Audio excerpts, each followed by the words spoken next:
Buenos días, hermano. Mi nombre es Daniel Rosas Nieto y pertenezco a la Fraternidad de Varones de la Iglesia Metodista El Buen Pastor.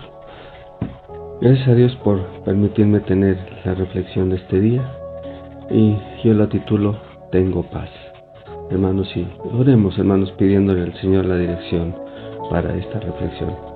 Señor y Padre nuestro que está en el cielo, le damos las gracias por esta oportunidad que nos da de poder compartir con nuestros hermanos de la fraternidad y todos aquellos que vayan a escuchar esta reflexión, mi Señor, que todo sea para honra y gloria suya, que sea glorificado su nombre en cada palabra que demos, que hagamos, que digamos, Padre. Gracias por todo ello. En el nombre de nuestro Señor y Salvador Jesucristo le pedimos todo esto. Amén.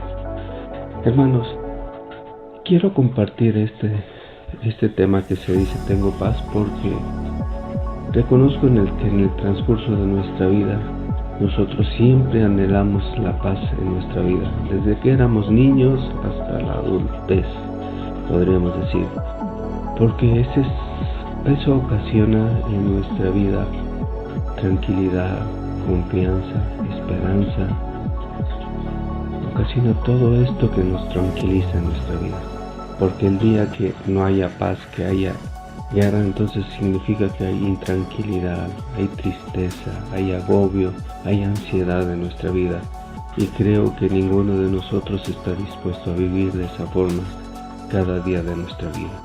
Y quiero compartir con ustedes varios ejemplos que yo estuve meditando en ellos en el transcurso de este día, hermanos. Y uno de ellos es cuando nosotros iniciamos nuestros estudios primaria, en las diferentes primarias que tuvimos, pues siempre buscaba más la paz. ¿Por qué?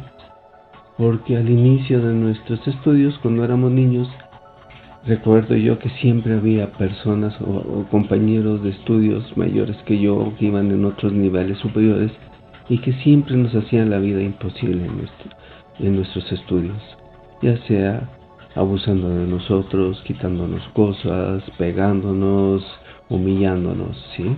Y de alguna forma nuestro corazón siempre anhelaba tener paz y buscar una solución para que esa guerra o esa discordia o esa ansiedad que había en nuestra vida por problemas que teníamos se resolviera.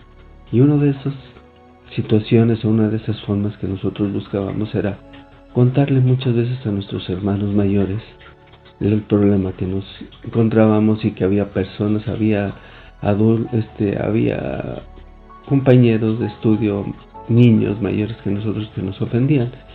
Y lo hacíamos con la intención de que ellos nos ayudaran, a que hablaran con ellos y les dijeran que ya, por favor, no nos golpearan, no nos humillaran.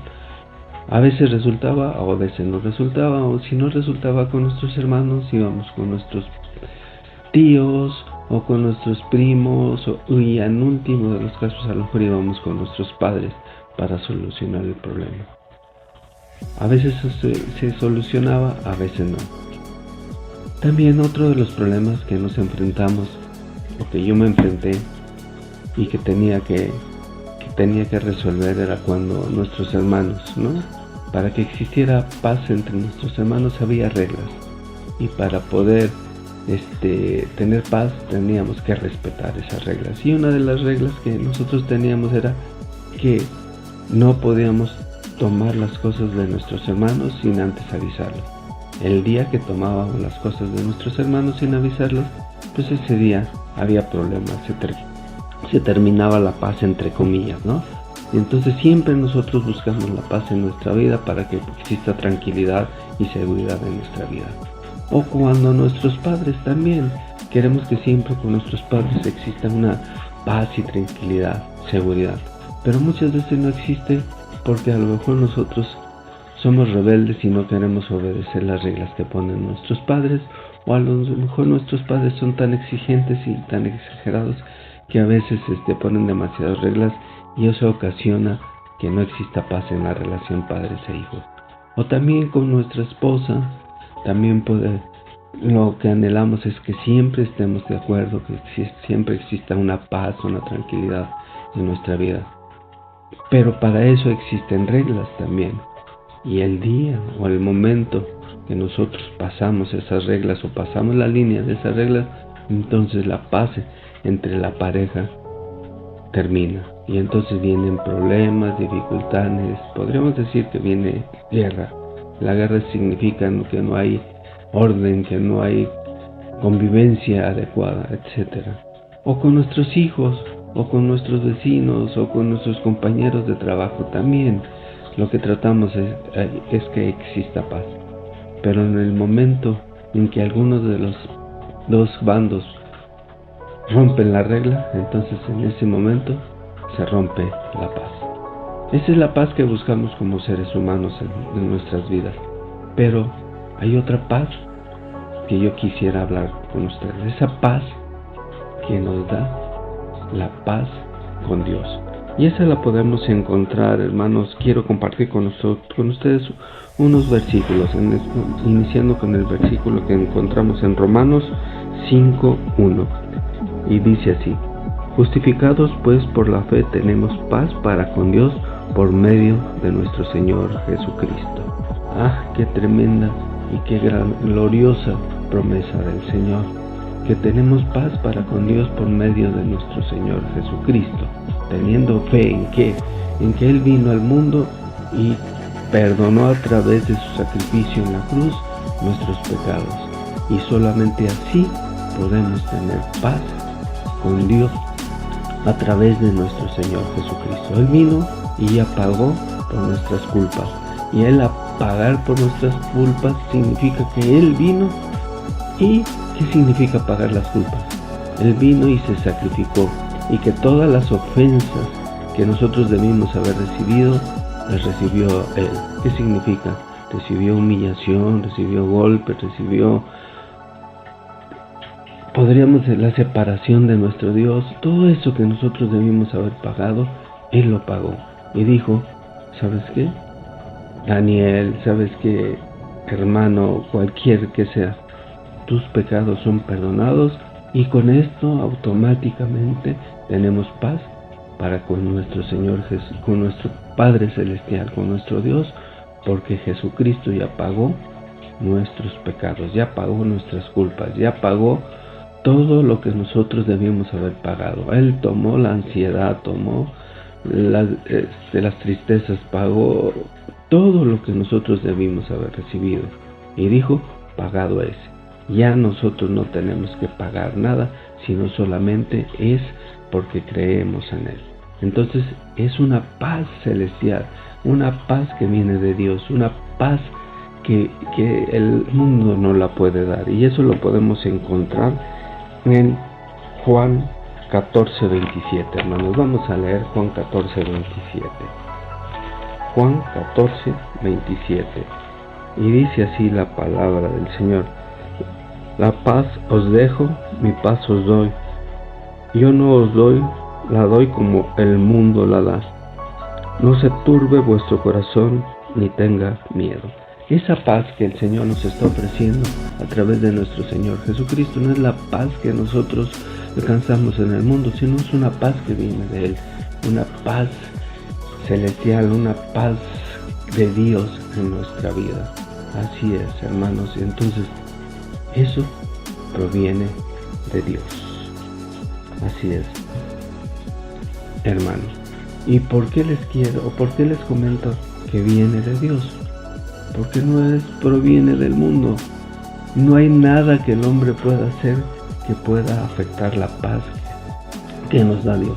Y eso lo podemos encontrar en Gálatas 5:22 y 23. Dice: mas el fruto del Espíritu es amor, gozo, paz, paciencia, benignidad, bondad, fe, mansedumbre, templanza. Contra tales cosas no hay ley. ¿Qué significa? Que la paz que recibimos del Señor es porque el Espíritu de Dios está en nuestra vida.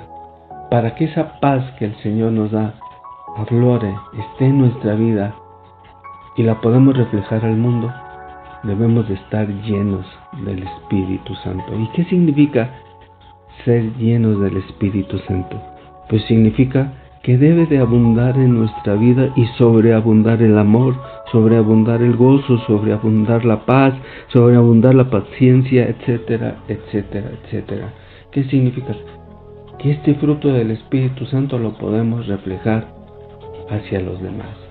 Entonces debemos de entender, hermanos, que esta paz que el Señor da solo proviene de Él, no proviene del mundo, y Él no lo da por gracia. No tenemos que hacer nada, no hay algo que nosotros podamos hacer para que el Señor nos la pueda dar, hermanos. Así es, hermanos. Y es por eso que también, hermanos, esto que el Señor ya nos dio, nosotros lo debemos de compartir y lo debemos de llevar con nuestra relación al mundo. Debemos de entender que para que nosotros tengamos paz con el Señor, debemos de ir al mundo, y así como nuestro Señor Jesucristo perdonó nuestros pecados, ir al mundo, y si alguien nos ofendió, alguien dijo algo indebido, que nos humilló, que nos puso triste, debemos de perdonarlo. Así como Cristo perdonó nuestros pecados para que nosotros tuviéramos paz para con Dios, así nosotros debemos de perdonar a las personas. ¿Qué significa perdonar? Significa que nosotros debemos pagar ese sufrimiento que nos ocasionó, lo que nos humillaran, cuando nos dijeron tonto, cuando nos dijeron eres un inútil, cuando nos ofendieron. Nosotros debemos decir estás perdonado. Significa que nosotros pagamos el sufrimiento que ocasionaron esas palabras, y entonces decirle a nuestro Dios: Padre, perdónalos porque no saben lo que dicen, nos ofendieron, me hicieron sentirme muy mal, pero los perdono. Significa que yo perdono, que yo sufrí la afrenta que ellos me hicieron. Eso significa, hermanos, el perdonar. Eso significa que debemos de trasladar lo que hizo Cristo en la cruz hacia nuestra relación con el mundo. Perdonar al mundo como Cristo nos perdonó a nosotros. Sufrió en la cruz, nosotros debemos sufrir la afrenta que el mundo nos hace en nuestras vidas. Eso. ¿Y para qué hacemos esta situación de perdonar al mundo? A lo mejor no con el propósito principal de que la gente nos perdone, no, o que alcancemos la paz con el mundo, no, eso no es la prioridad. La prioridad es que nosotros alcancemos la paz con nuestro Dios. El momento en que nosotros perdonamos a aquellos que nos ofenden, a aquellos que nos humillan, entonces no buscamos la paz con el mundo, sino buscamos la paz con nuestro Dios. Y entonces diremos, tenemos paz para con Dios por medio de nuestro Señor Jesucristo, ya que nos dio el ejemplo que debemos de seguir para la paz, hermanos. Así que, hermanos, si usted quiere tener paz con Dios, acepte las promesas de nuestro Señor Jesucristo, tome su cruz. Así como Cristo perdonó nuestros pecados, nosotros debemos perdonar a aquellos que nos ofenden, y así tendremos la paz con nuestro Dios. Gracias, hermanos, fue todo un gusto poder compartir esto que el Señor puso en mi corazón. Vamos a orar, hermanos. Señor y Padre Dios nuestro que está en el cielo, gracias por esta oportunidad que nos da de compartir esta reflexión con nuestros hermanos. En el nombre de nuestro Señor Jesucristo le damos gracias por todo esto.